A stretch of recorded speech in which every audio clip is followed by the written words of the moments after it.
Assalamualaikum warahmatullahi wabarakatuh. Alhamdulillahirrabbilalamin. Wa bihi nasta'in ala umuri dunya waddin. Salatu wassalamu ala asrofil anbiya wal mursalin wa ala alihi wa sahbihi ajmain, amma ba'du.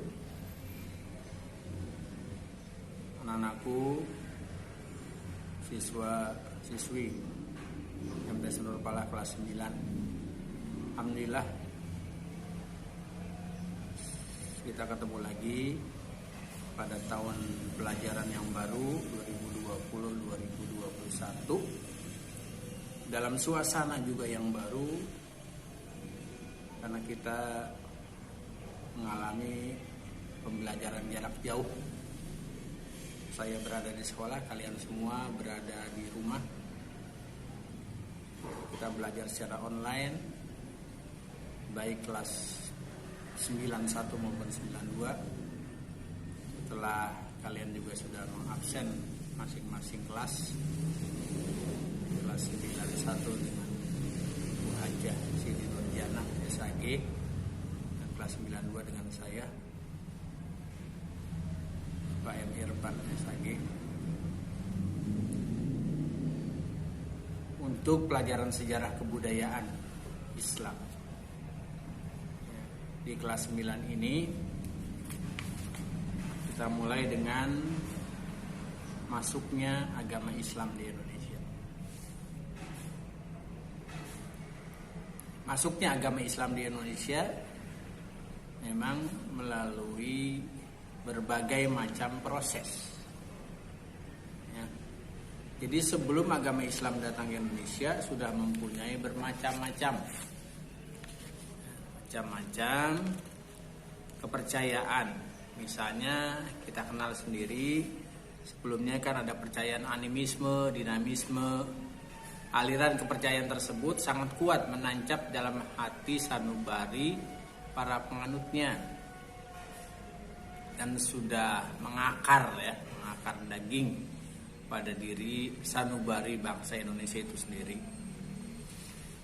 Tetapi karena para penyebar agama Islam sangat ulet, gigih, didukung dengan kesabaran, ketabahan ya dalam menghadapinya.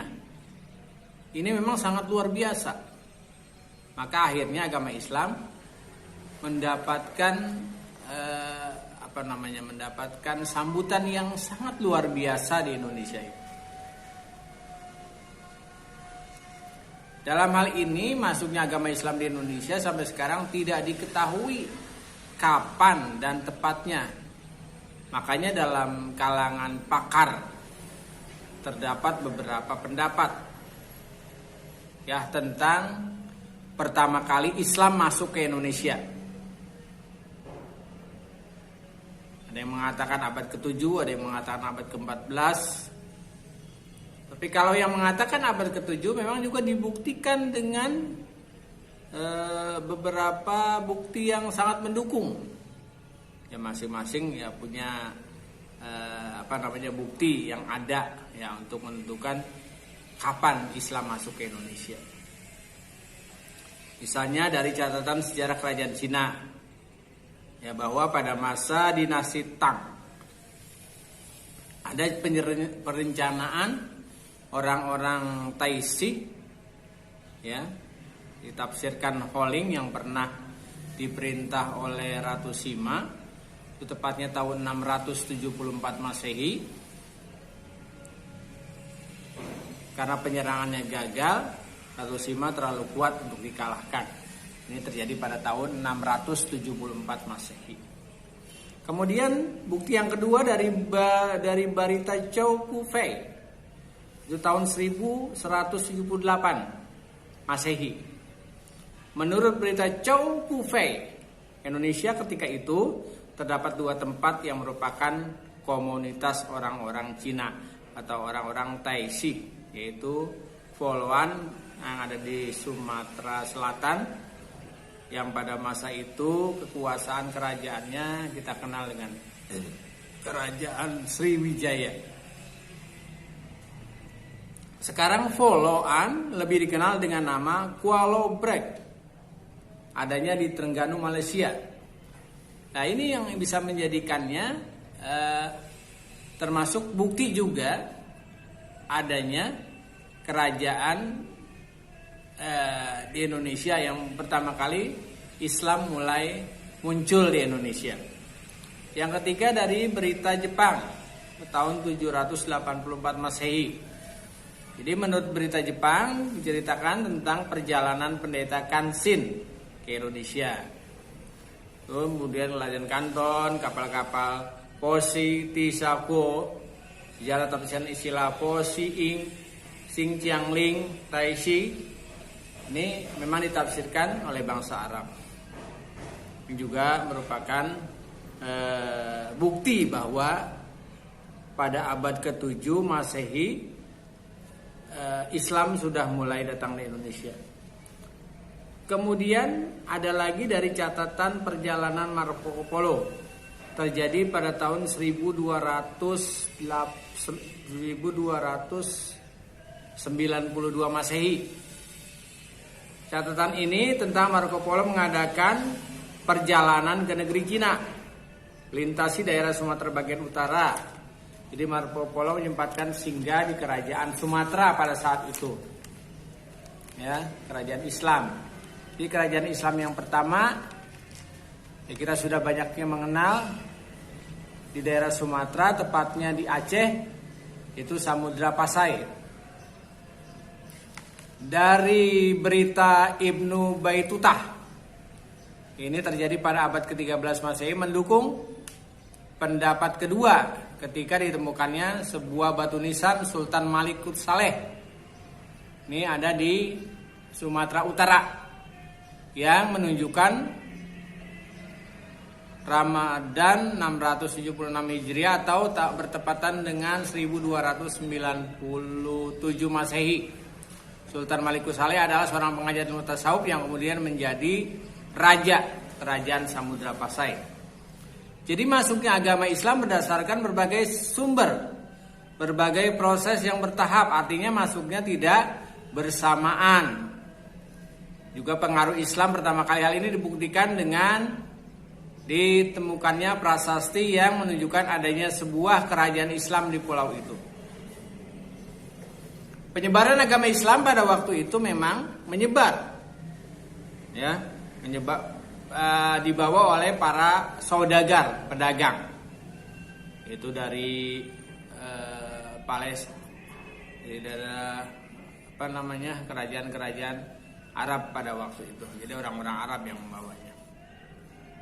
Jadi para ulama yang berniat berdagang sambil menyebarkan agama Islam. Selain penyebar agama Islam, pedagang itu dengan cara dia berdakwah, ya, memang paling banyak dari negara-negara Timur Tengah. Pihak lain tentu ada juga golongan yang menerima, juga yang tidak. Ada dua golongan besar yang menerima tentang kehadiran orang-orang Timur Tengah pada waktu itu, yaitu penguasa raja, bangsawan. Sedangkan dari kelompok bawah, kalangan wong cilik, kelompok elit selain penguasa politik juga berperan penentu kebijakan-kebijakan dalam perdagangan, yang mereka inilah yang sering berhubungan dengan para pedagang, terutama pedagang dari Gujarat, India ketika itu berperan dalam dunia perdagangan. Inilah, ya, proses masuknya Islam di Indonesia. Memang dalam keadaan yang begitu pelik, karena banyak sekali, ya, keinginan besar orang-orang Timur Tengah, ya, orang-orang untuk menyebarkan agama Islam di Indonesia. Kalau masalah tahun, ya, itu memang walaupun menurut pakar berbeda, tapi yang paling penting adalah, ya, dengan masuknya Islam di Indonesia, penyebaran agama Islam pun menjadi lancar. Ya, sedikit demi sedikit orang-orang Indonesia yang pada waktu menganut ajaran animisme, dinamisme, kerajaan-kerajaan Hindu-Buddha, banyak yang memeluk agama Islam. Dan kalau kita lihat sekarang kan, sampai sekarang Islam adalah mayoritas, bukan hanya di Indonesia saja tapi seluruh dunia. Ini kita berbangga sebagai warga negara Indonesia yang menjadikan Indonesia ini negara terbesar Muslim sedunia. Ya, kita harus mensyukuri itu.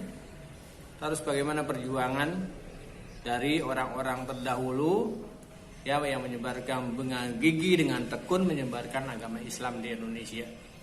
Ini adalah awal dari kita untuk mengetahui ya perjalanan masuknya Islam ke Indonesia. Jadi selain perdagangan nanti akan kita dalam materi yang akan datang ya nanti dengan pernikahan ya dengan apa ya banyak sekali ya jalan-jalan yang mengakibatkan banyaknya orang-orang Indonesia yang masuk dalam agama Islam. Inilah munculnya Islam di Indonesia dengan kegigihan, dengan keuletan bisa lancar masuk ke Indonesia. Itu apa? Akibat ketekunan, kegigihan dari orang-orang Gujarat, orang-orang Timur Tengah untuk memasukkan ya ajaran-ajaran Islam yang dibawa oleh Rasulullah SAW ke Indonesia ini. Jadi ada prosesnya. Masuk bukan begitu aja masuk, ada proses. Begitu pula kita sekarang di zaman pandemi ini COVID-19.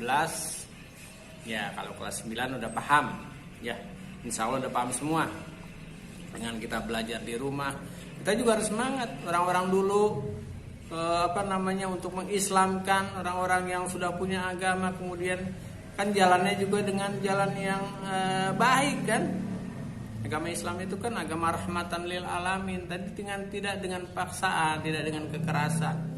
Ya, begitu kita pula kita harus sabar menghadapi pandemi ini. Penyakit yang didatangkan ya. Karena bukan hanya kita saja, bukan hanya di Indonesia saja. Umat seluruh dunia juga akan mengalami seperti itu. Kita harus sabar, belajar di rumah juga sabar. Ya, kita belajar di rumah dengan tidak tatap muka ya harus sabar. Kan pelajaran juga sudah banyak dikurang. Yang paling penting adalah semangat kita belajar. Belajar di rumah bukan berarti kita makin malas, makin lesu, makin lelah. Ya seperti kita belajar bertatap muka saja. Walaupun saya tidak berhadapan dengan kalian, ya, tapi saya juga merasakan. Saya juga sedang berhadapan dengan kalian. Yang paling penting kalian ya bisa mendengarkan penjelasan. Bukan hanya saya saja, Bapak Ibu yang lain juga kamu harus bisa dengarkan, jelaskan. Ya ini saja yang dapat saya berikan untuk pertemuan pertama. Memang saya tidak memberikan soal ya. Nanti kalau soal itu nanti pada pertemuan kedua, insya Allah pada pertemuan kali ini yang paling penting ada manfaatnya. Kita bisa tahu masuknya agama Islam di Indonesia. Ya berarti kan nggak bisa Islam masuk begitu saja. Ada proses. Semuanya kan ada proses. Kita mau belajar, mau pinter, ada prosesnya. Bagaimana prosesnya? Ya tekun belajar, rajin belajar. Jangan menjadi alasan wah gara-gara belajar di rumah saya jadi sulit belajar, saya sulit menggunakan HP dan sebagainya. Ya dulu kan kamu juga merasakan ketika di sekolah malah nggak suruh bawa HP, malah bawa HP. Sekarang gantian suruh menggunakan HP, katanya HP-nya nggak ada, HP-nya rusak. Ya itu salah siapa?